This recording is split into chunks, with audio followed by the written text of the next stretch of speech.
Iran resmi membuka kembali wilayah udaranya di bagian timur usai gencatan senjata dengan Israel yang mengakhiri konflik bersenjata selama 12 hari.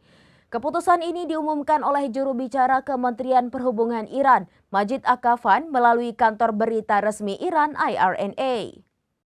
Keputusan ini diumumkan oleh juru bicara Kementerian Perhubungan Iran Majid Akhavan melalui kantor berita resmi Iran IRNA. Dilansir dari Al Jazeera pada Kamis 26 Juni, wilayah udara timur Iran kini kembali dapat dilalui oleh penerbangan internasional maupun domestik.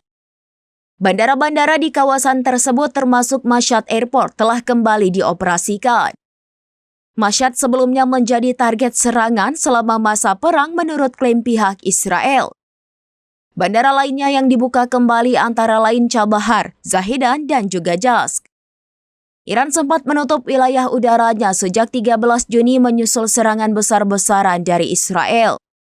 Penutupan dilakukan sebagai langkah pengamanan setelah Iran membalas dengan serangan rudal.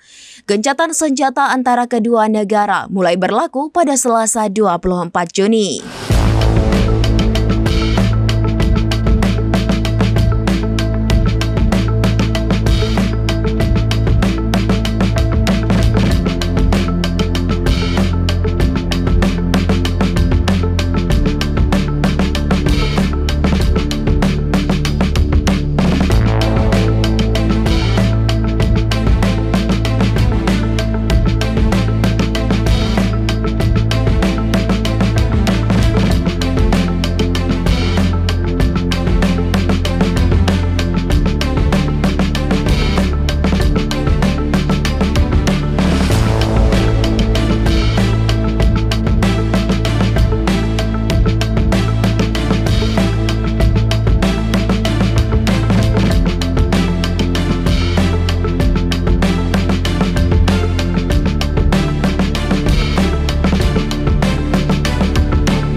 Demikian informasi terkini Syederalun, saksikan terus informasi lainnya, jangan lupa like dan share seluruh akun serambinews.com.